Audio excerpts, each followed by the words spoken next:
Welcome back to the Deep Dive. This week, we are getting into a really intense analysis of the latest advancements coming out of Azure. We are. We're looking at that incredibly dense period of November 17th through the 21st, 2025. And I have to say, if you thought the pace of cloud development was fast before, Oh, this week was something else entirely. We're in a new a gear. whole new velocity. It was a monumental week. I mean, not just in quantity, but in quality. We saw, well over 100 updates? At least. And for any technical professional, the real job is always cutting through that noise. So our mission today is to give you that shortcut. Right. We're isolating the most critical technical developments, the ones that fundamentally shift how you need to think about architecting and operating your workloads on the platform. Absolutely. And when you look at them all together, there are these three really clear and aggressive priorities emerging. Definitely. First, there's this comprehensive integration of AI agent capabilities, standardized through the Model Context Protocol, which is just hitting GA everywhere now. It's unavoidable. Then the second one is this massive push on Kubernetes security and networking. It feels like they're setting a whole new baseline. Exactly, bringing things like sandboxing and advanced policy management to, full maturity. And finally, a relentless focus on database performance and scale. I mean, they're really changing the economics of running high-demand data services. But before we dive into all of that, we have a critical service bulletin. This one requires your immediate attention. Yes, this is time-sensitive, it's operational, and frankly, it's non-negotiable if you're using Azure Machine Learning. This is an urgent notice. It's about the retirement of low-priority virtual machines, or VMs, and their sort of lingering support within that AML ecosystem. Right. We know that low-priority VMs officially hit their general end of life back on September 30th, 2025. But if you were using them for AML compute clusters, you got an extension. And that extension, that window, is now shutting decisively. The formal support termination for these clusters inside Azure Machine Learning is set for March 31st, 2026. And this is not a soft deadline. No, not at all. The consequences of just not doing anything are immediate. So what's the mandatory step here for anyone who might still be relying on these older compute clusters for training or, inference jobs? The explicit recommendation from Azure is to prioritize the migration of your AML compute clusters to dedicated VMs, and to do it now. Not later. Not later. If you leave workloads running on those legacy low-priority setups past the support date, those clusters are highly likely to be automatically scaled down. So they'll just disappear. or be decommissioned, which will result in immediate and probably very disruptive failures for any ML training, batch inference, or experimentation jobs you have running. So think of this as a mandatory infrastructure migration. You need to get this on the Q1 roadmap immediately. Without a doubt. Okay, with that urgent notice out of the way, let's unpack the biggest theme of the week. This is the one that's really defining Azure's strategic direction. The agentic future. Exactly, the standardization of AI agent interaction. We're not just getting more LLMs anymore. We're getting a whole platform layer dedicated to making them callable and durable. And it's all centered around the Model Context Protocol, or MCP. Right. Can you break down what MCP really is? Yeah, MCP is the absolute linchpin here. It's the protocol that standardizes the communication, that capability handshake between any application and a large language model that's acting as an agent. So any application, a legacy app, a microservice. Anything, a serverless function, you name it. MCP lets that application clearly define its tools, the specific, reliable things it can do, and provide the context the LLM needs to operate intelligently. So it's not just guessing anymore. Exactly. Without this standardization, every single new agent workflow would need custom integration logic. And that's just not sustainable at an enterprise scale. Okay, and this week we saw it move from theory to reality. 2 massive general availability announcements, starting with serverless. Right. The MCP tool trigger for Azure Functions is now GA. And this feels like a fundamental shift in how we should think about functions. It is. I mean, functions have always been these stateless, lightweight endpoints, perfect for integration. Yeah. Simple event triggers. But now, by letting a function define itself as a specific tool through MCP, it transforms. It goes from being a simple endpoint to a reliable, callable capability that an AI agent can intelligently orchestrate. So the LLM is acting like a workflow manager. Precisely. It decides when to call that function, it passes the context, and the function executes its reliable business logic. This just streamlines building complex, multi-step agent workflows immensely. And the container world wasn't left behind. Yeah. We also saw the GA of the AI toolchain operator add-on in Yeah. AKS. Correct. And this GA is really significant for technical teams who are working with specific model deployment technologies. Also, This add-on specifically brings MCP support to Kaito inference workspaces right inside AKS. and for those who don't know, Kaito is. It's Microsoft's dedicated framework for doing dynamic and scalable AI model serving. So integrating MCP directly here means that the challenges of dynamic model deployment and the complex tool calling agents need. It's all solved at the container orchestration layer. So you don't need some external service to manage all that context injection and routing. Nope. It's handled natively inside AKS now. That suggests Azure really sees functions not just as an executor, but as a critical host for these intelligent workflows. Which brings us to a new preview. The preview of agent durability in Azure Functions. And this uses the Microsoft Agent Framework Durable extension. And you hit the key word there, durability. If an agent is purely stateless, any long-running or multi-step conversation. Like a complex financial transaction or a data analysis job. Exactly. It'll fail if the service restarts or times out. Production-grade agents need resilience. They need state persistence. So this durable extension lets them maintain that state. Yes, it lets developers build these resilient, stateful AI agents that can maintain context. They can pause their execution, wait for external events, and then just resume seamlessly without losing their internal state. This is absolutely critical for moving agents into mission-critical business processes. And to broaden the hosting options even more, we saw another public preview, self-hosted remote MCP servers on Azure Functions. This one is all about developer flexibility. Okay. If a team prefers to build their own custom remote MCP servers using the SDKs, outside of the native function tool definitions, they can now deploy those custom servers directly onto the Functions platform. And what's the benefit there? Why not just use the built-in tools? Well, the benefit is immense because they instantly inherit all the advantages of Functions. Things like robust automatic scaling, which is essential for managing that kind of bursty agent traffic. And security, I assume. And enterprise-grade server authentication and security. It removes the burden of custom engineering for all that core operational reliability. Okay, so moving from the compute layer down to the data layer, the story continues with the Microsoft Foundry ecosystem. It does. Foundry is positioned as the place to build these complex, data-heavy agent apps.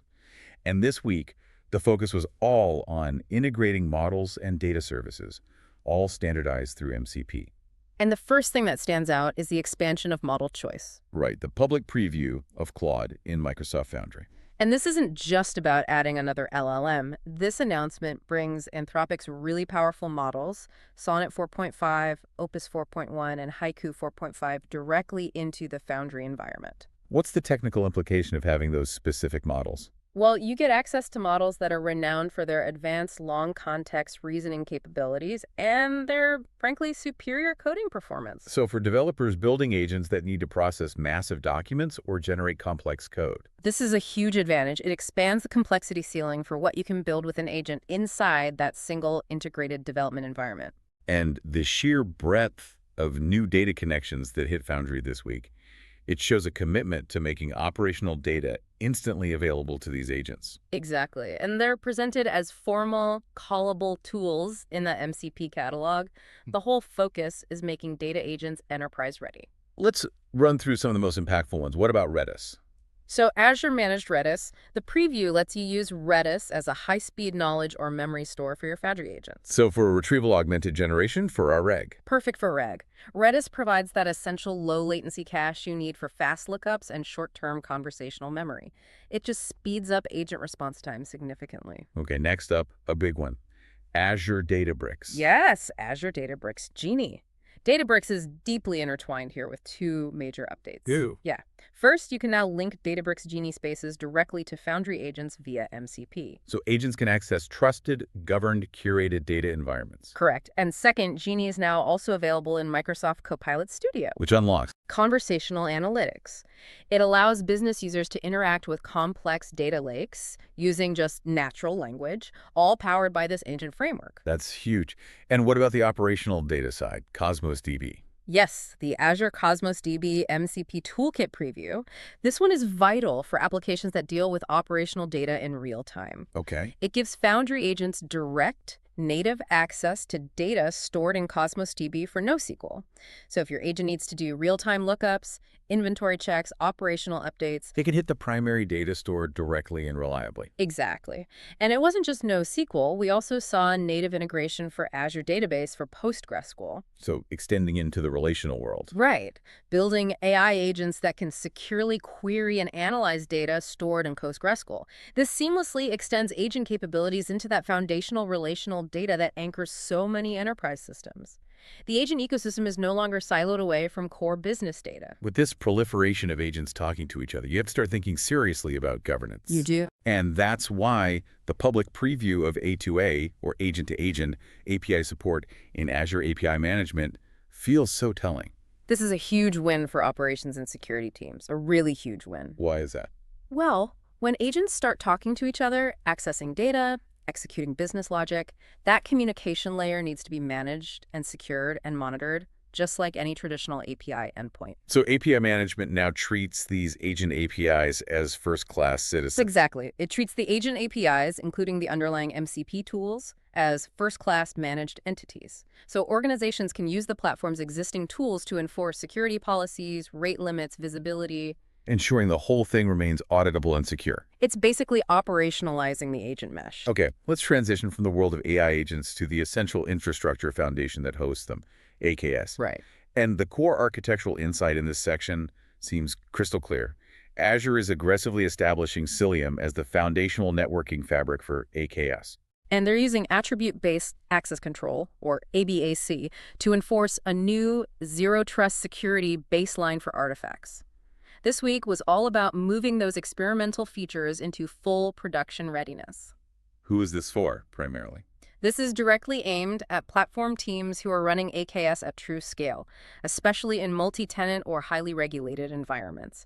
These are the teams that demand superior network performance, granular traffic control, and uncompromised isolation guarantees. And these updates deliver on that. They deliver precisely that. So let's start with the networking core. Foundational enhancements with GA releases centered on Cilium, running on Azure CNI. First up, cluster-wide Cilium network policy is now GA. This is a critical governance milestone. In complex multi-tenant AKS environments, ensuring consistent network security policy across all your namespaces has been notoriously difficult. Yeah, you'd end up with custom scripts or a patchwork of different tools. Exactly. The GA of cluster-wide Cilium network policy provides that necessary consistency. You can enforce security boundaries from a single unified control plane, which simplifies audits and ensures tenants are properly isolated. And complementary to that governance, there's a critical performance fix that also hit GA, the local redirect policy. Yes, in Azure CNI powered by Cilium. This addresses a common and kind of subtle performance bottleneck that high-scale AKS users will know all too well. That's the problem it's solving. When your application traffic has to flow between pods located on different nodes within the cluster, that cross-node routing path can introduce measurable latency. So this local redirect policy optimizes that traffic flow. It does. It reduces the internal network hops and bottlenecks. For any latency-sensitive microservices, this seemingly minor GA delivers a crucial underlying performance boost. Okay, moving up the networking stack a bit, we have the GA of Layer 7 policy in ACNS. Right. Let's quickly define ACNS. It's Advanced Container Networking Services. It's Azure's specialized offering for really complex container networking requirements. And why is Layer 7 control so essential here? Well, Layer 7 policy is, frankly, non-negotiable for zero-trust microservice architectures. Traditional network policy operates at Layer 3, IP addresses, and Layer 4, ports. But modern apps need more than that. They need traffic control based on the application layer itself. So HTTP headers, specific URLs, or even specific HTTP methods like GET or POST. The GA of Layer 7 policy in ACNS empowers platform teams to enforce this fine-grained traffic control. So you can ensure only expected and authorized microservice calls are allowed. Which is a major enhancement for both security and traffic shaping. And I'm sure platform teams will appreciate this next one, a very practical preview. Container network metrics filtering in ACNS. Oh, yes. Anyone who's run a high-traffic container environment knows that the sheer volume of network metrics can become a massive cost center. From inflated storage fees for logging. And worse, the volume just clutters up your dashboards, making any meaningful observability really difficult. So this filtering feature lets you be more selective. Exactly. This preview lets you surgically select and ingest only the relevant network metrics, which optimizes both your cloud spend and your monitoring efficiency at the same time. It's a quality of life update with major cost implications. Shifting to security and isolation, the commitment to hardening shared environments is really highlighted by the GA of pod sandboxing on AKS. This is arguably the most significant security update in the container space this week. You could call it an architectural game changer. Why so significant? For years, the fundamental security concern in container orchestration has been the shared kernel risk. If one container breaks out, it risks compromising the host and all the other containers on it. And pod sandboxing solves this. It solves this by running each container workload in a dedicated per workload pod VM. So instead of sharing resources directly, you have a hard security boundary around every single pod. Precisely. This provides complete isolation. The workload is isolated from the host operating system and from all other pods running on that node. And this level of isolation is crucial for Organizations dealing with highly sensitive data, strict compliance regimes, or anyone running multi-tenant environments where customer separation has to be cryptographically guaranteed. So should every AKS customer be prioritizing this upgrade? For any environment dealing with external, untrusted, or highly privileged workloads, absolutely. This raises the security baseline significantly. Okay, next, Update 43 addressed access control for the artifacts themselves with the GA of ACR repository permissions using ABAC. Yes, attribute-based access control. This is a huge step forward from simple role-based access control, or RBAC. Because RBAC can lead to over-permissioning. It often does. It relies on broad roles. Yeah. ABAC lets you define permissions based on specific attributes of the resource, like the container image tag, the repository name, or even environment metadata attached to that resource. So for Azure Container Registry, this means It means you can precisely enforce least privilege principles. You can dictate exactly which Microsoft Entra identities can publish or consume specific images based on their attributes, which significantly reduces the blast radius if an identity ever gets compromised. And finally, a nice combination of security and efficiency, the GA of Trusted Launch for ARM64 marketplace images. This is really about platform consistency. Many organizations are adopting ARM64 VMs for their better cost and performance, especially in web and mid-tier apps. And Trusted Launch verifies the boot process. It verifies the integrity of the boot process and protects against persistent malware. The fact that ARM64 VMs now offer the same foundational security assurances as the x86 architectures means that the push for cost-effective computing no longer requires you to compromise on foundational security. Which is a key decision point for IT planners. Absolutely. The last part of the AKS updates really focuses on streamlining the day-to-day for operators and developers. Let's start with the GA of Managed Namespaces on AKS. This is a huge operational efficiency boost for anyone managing a fleet of clusters. Why is that? Well, managing consistency across multiple AKS clusters, making sure all your namespaces have the correct resource quotas, network policies, role bindings, labels, it's historically been tedious and error-prone. Right, you'd end up with custom GitOps solutions. Exactly. Managed namespaces simplify this whole complex configuration management problem. It reduces manual setup, and it eliminates the potential for those silent misconfigurations that just plague large-scale deployments. And for developers or maybe junior operators, the preview of AKS Desktop looks pretty promising. It definitely addresses the steep learning curve of Kubernetes. AKS Desktop is based on the open-source Headlamp project, and it provides this guided, application-centric, self-service interface. So it abstracts away the complex command line stuff. It abstracts away many of the complex, low-level CLI commands you'd need for basic cluster interaction. It just makes it easier for developers to deploy, monitor, and manage their workloads using platform best practices. Without needing deep command line expertise. Right. It lowers the barrier to entry for application teams. For customers running critical hybrid environments, the public preview of Windows Server 2025 on AKS seems like essential prep work. It is. I mean, given the retirement schedules for older Windows Server versions, this preview provides a crucial opportunity. So organizations with Windows containers can start testing and modernizing now. Exactly. They can manage that transition smoothly before the older operating systems become unsupported, which minimizes potential compliance or operational risks down the line. And for mission-critical workloads running on those simplified AKS automatic clusters, we got a concrete performance guarantee. Yes, the GA of the AKS Automatic Pod Readiness SLA. Guarantees matter. They do for mission-critical systems. This GA provides a measurable promise, a guaranteed 99.9th percentile readiness criterion, meaning eligible pods will achieve readiness within 5 minutes. So for systems where startup time is directly tied to availability, like payment processing. Or stock trading, yeah. This predictability is invaluable for defining and maintaining really stringent service level objectives. And to wrap up the container section, a preview that extends centralized control beyond Azure's walls. Azure Kubernetes Fleet Manager for Arc-enabled clusters. Fleet Manager is designed for massive centralized cluster orchestration. By extending its support to Arc-enabled clusters, Azure is effectively creating a unified control plane for hybrid and multi-cloud environments. So you can use a single management interface to oversee any CNCF-compliant cluster no matter where it is. Exactly. Whether it's natively in Azure, in your on-premises data center, or even in another cloud, it guarantees operational consistency across your entire Kubernetes deployment footprint. Okay, let's move on to data. This whole sector felt incredibly future-focused this week. It was all driven by performance, massive scale, and embedding AI capabilities directly into the database engine. Right. And we have to start with the monumental restructuring and rebranding around Cosmos DB's MongoDB compatibility layer.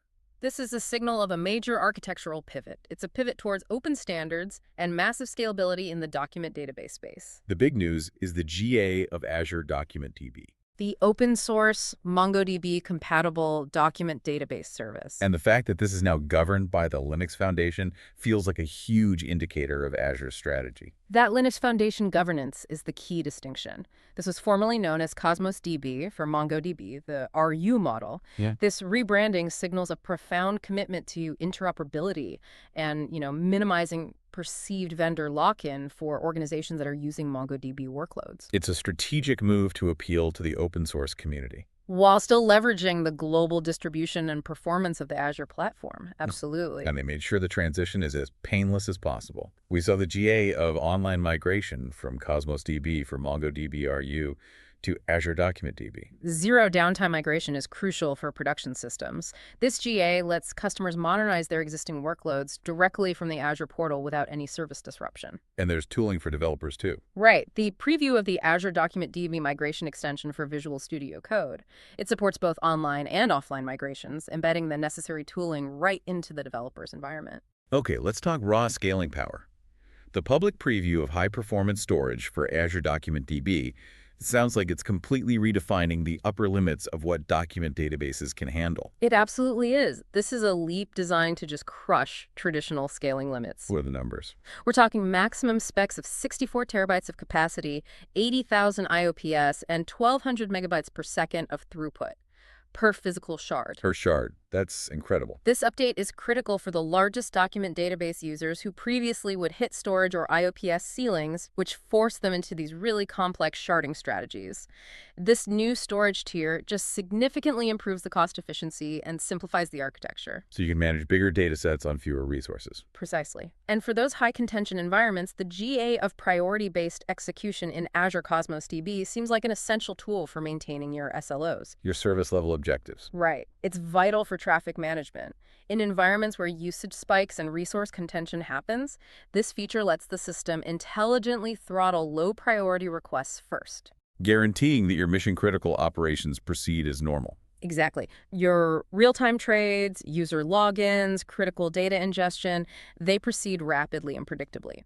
It's a sophisticated quality of service tool built right into the platform. Pivoting to AI, vector indexing advancements were fast and furious this week. The GA of Float 16 data type support for vector indexes. This is an optimization play, but what's the immediate architectural benefit? This is pure necessary efficiency for large-scale RAG applications, retrieval augmented generation. Okay. By using half-precision floating point numbers, Float 16, instead of the standard Float 32, customers can literally have the storage usage required for massive vector indexes. And that's a game changer. It is, because indexing petabyte-scale data has been historically prohibitive, just due to cost and performance overhead. Having the storage cost means you can index data that was previously too expensive or too slow to manage. Which enables larger, more accurate agent models. Exactly. And that efficiency gain is supported by the accompanying vector indexing performance improvements, which accelerate the actual index creation and vector inserts. Okay, finally for Cosmos, we need to mention the public preview of dynamic data masking, DDM. DDM is a fundamental security requirement for many regulated industries. It provides server-side, policy-based protection, dynamically masking sensitive data like account numbers or PII for non-privileged users. So they can still query the database structure but can't see the actual sensitive info. Right. It dramatically simplifies compliance by enforcing protection directly at the database layer rather than relying solely on complex application-level logic. And a quick note on tooling. The GA of the Cosmos DB for VS Code extension and the associated Index Advisor preview for MongoDB workloads. Yeah, that combination of native IDE integration and AI-driven performance tuning is exactly what developers need to streamline the document DB experience. All right, let's switch gears to PostgreSQL.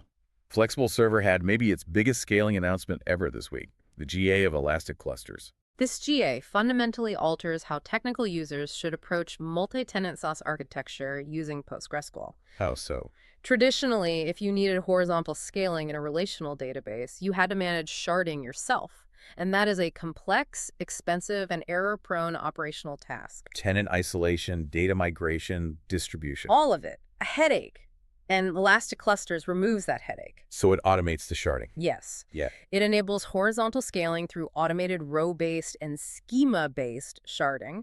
And crucially, the platform handles the complexity of shard management and rebalancing. Which makes PostgreSQL Flexible Server a much more appealing platform for massive multi-tenant SaaS apps. Vastly more appealing. It brings NoSQL-level horizontal scalability to the relational world. And beyond just horizontal scale, there was a strong push to accelerate analytics within the database. Right. The public preview of the pgDuckDB extension is a perfect example of marrying OLTP with high-speed OLAP. DuckDB has become the standard for rapid in-process analytical queries. It has. By enabling this extension, PostgreSQL users can now leverage DuckDB's vectorized columnar execution engine to accelerate complex analytical queries directly within their existing relational database. So you don't need to ship the data out to a separate system. Nope. Which improves data freshness and query speeds dramatically. And supporting that analytical workflow, the GA of Parquet support. Parquet is the columnar standard for big data analytics. Using the Azure Storage extension, PostgreSQL can now seamlessly read and write Parquet files directly from Azure Storage. Which enables much faster processing of large data sets. Much faster. Finally, in terms of core operational management, the GA of PostgreSQL 18 with seamless in-place upgrade support seems vital. Operational continuity is everything. In-place upgrades let customers adopt the latest features, security patches, and performance enhancements of PostgreSQL 18 without disrupting their application endpoint or going through complex migration projects. It simplifies staying current. Drastically. And we also saw a strategic preview of Oracle to PostgreSQL migration tooling in VS Code, which is a clear technical signal supporting large enterprises looking to reduce those legacy licensing costs. Okay, the final data modernization theme is this tight architectural coupling with Microsoft Fabric. The platform is moving toward unification. It is. Let's discuss the GA of SQL database in Microsoft Fabric. This is foundational. It provides a fully SaaS-native solution built on the trusted SQL Server engine. The key benefit here is unification. It merges your operational and your analytical workloads. So developers keep their existing SQL knowledge and tooling. While seamlessly leveraging the broader analytical ecosystem of Fabric, it's simplifying the complex data architecture stack. And that elimination of traditional ETL pipelines is furthered by the GA mirroring into Fabric's One Lake. Right, for both Azure Cosmos DB and PostgreSQL Flexible Server. What is mirroring exactly? Mirroring is the technological replacement for traditional data movement pipelines. For both Cosmos DB and PostgreSQL, their operational data is now seamlessly, securely, and continuously mirrored into One Lake, which is Fabric's unified data lake. So real-time operational data is instantly available for analysis. Instantly available via Fabric's various engines, Power BI, Spark, Data Activator, without the latency, complexity, and fragility of building custom ETL or CDC processes. This is maybe the single biggest simplification of the modern data architecture we saw this week. And lastly, the core SQL engines themselves are getting major performance and AI enhancements. The GA of the Azure SQL Managed Instance Next-Gen General Purpose Tier. This is a performance boost for PIAS users. It delivers a major uplift in performance and offers greater compute flexibility while still retaining the simplicity and cost-effectiveness of the general purpose tier. So some high-demand workloads can run more efficiently now. They can. And on the AI front, we have the public preview of disk and vector indexing across Azure SQL Database, Managed Instance, and Fabric. Discan is known for extreme efficiency in vector search. Why is this critical for SQL users? While embedding high-efficiency vector search algorithms like Discan directly into the SQL engine means that technical teams can deploy highly accurate, large-scale REdge or similarity search applications without relying on external specialized vector databases. So it brings state-of-the-art vector capabilities directly into your trusted SQL environments. It's AI becoming a native database function. Our final section zooms out a bit to cover the fundamental backbone of the platform.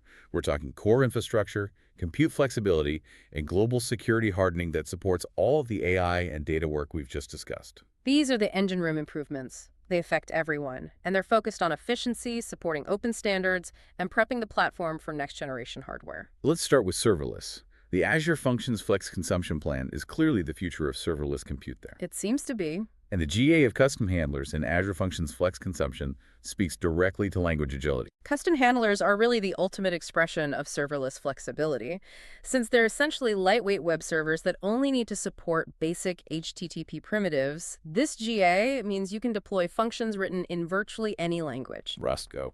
even less common languages, onto the highly flexible and cost-optimized Flex Consumption Plan.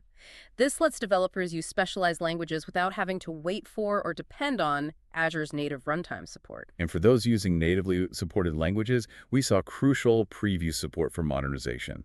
Node.js 24 and Java 25.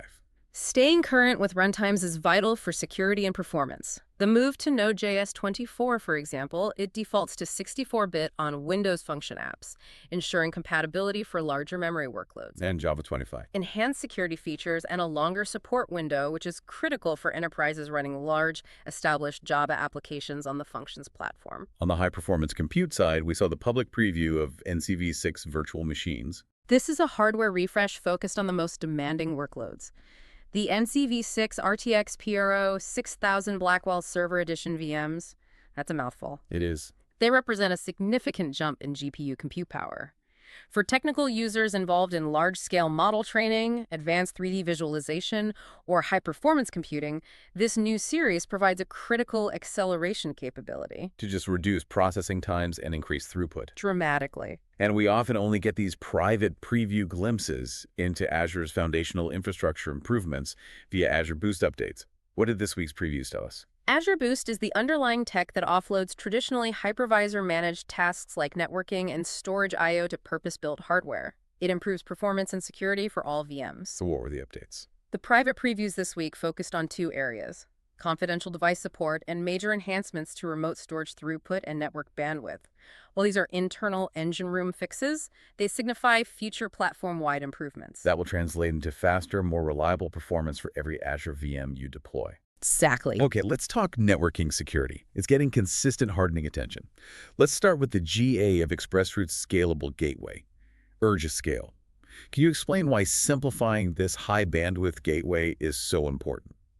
Scale is the next-generation virtual network gateway. Its primary value is solving the scaling crisis for high-demand private connections. So organizations with growing ExpressRoute utilization.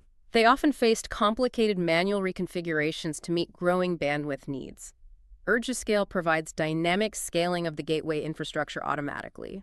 It offers operational simplicity and ensures bandwidth can reliably meet demand without platform teams constantly intervening. We also got a critical security layer update for DNS, the GA of the DNS Security Policy Threat Intelligence Feed. This is an essential layer of defense. The vast majority of modern cyber attacks initiate with a DNS query trying to reach a known command and control server. So this feed blocks those queries. This GA integrates Microsoft's Managed Threat Intelligence feed directly into Azure DNS Security Policy. It automatically blocks connections to known malicious domains, stopping the attack at the earliest possible stage, the DNS resolution. It's a non-negotiable security addition. Extending the utility of Application Gateway, we saw the GA of TLS and TCP termination on Azure Application Gateway.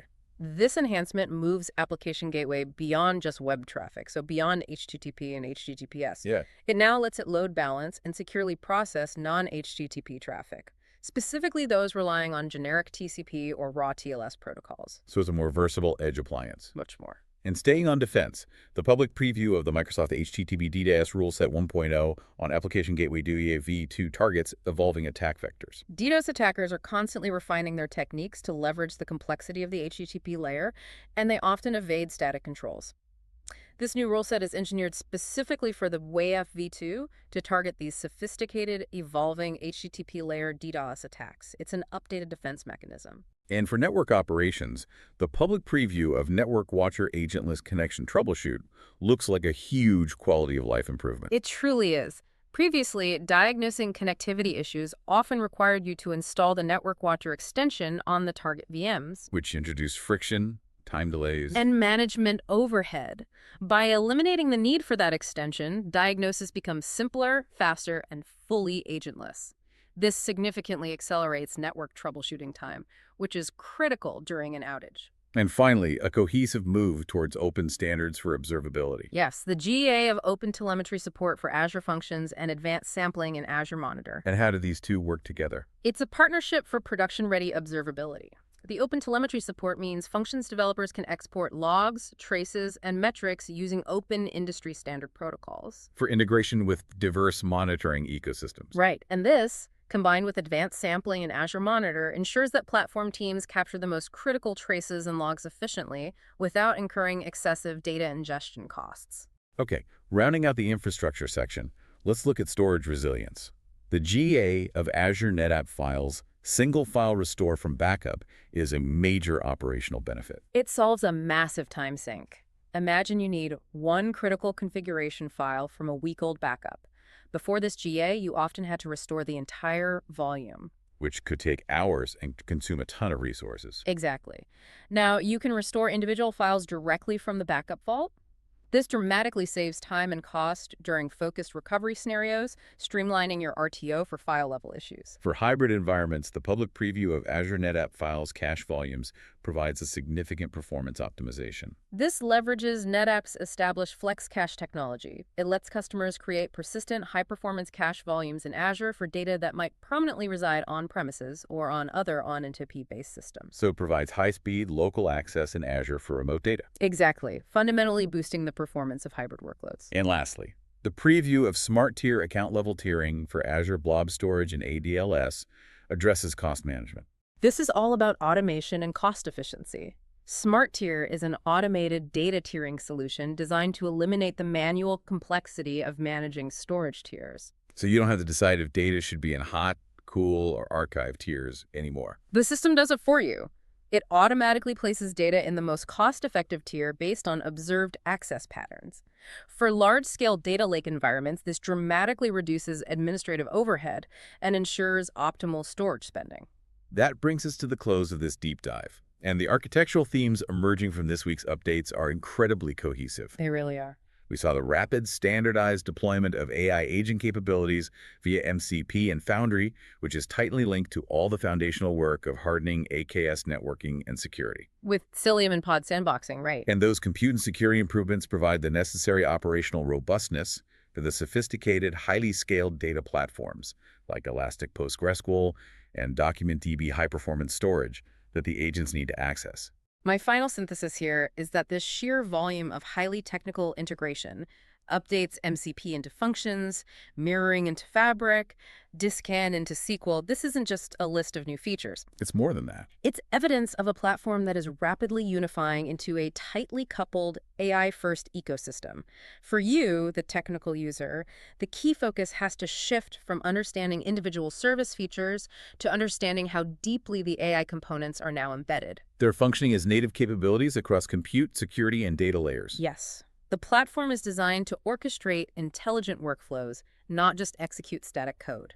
And this leaves us with a truly provocative question for you to think about. Given the proliferation of protocols like MCP and the debut of tools like the Azure Copilot Deployment Agent, which streamlines resource provisioning based on intent, how will the role of the infrastructure engineer fundamentally evolve? It's a big question. If planning and deploying cloud workloads increasingly shifts from writing explicit, verbose instruction sets like detailed ARM templates to simply providing intelligent, prompt-based automation and intent. What does that mean for the skills and responsibilities required to manage the cloud? That line between instruction and intelligent intent is blurring. And that shift will redefine cloud architecture faster than anything else we discussed today. A powerful thought to end on. Thank you for joining us for the deep dive. We'll catch you next week with the latest essential updates.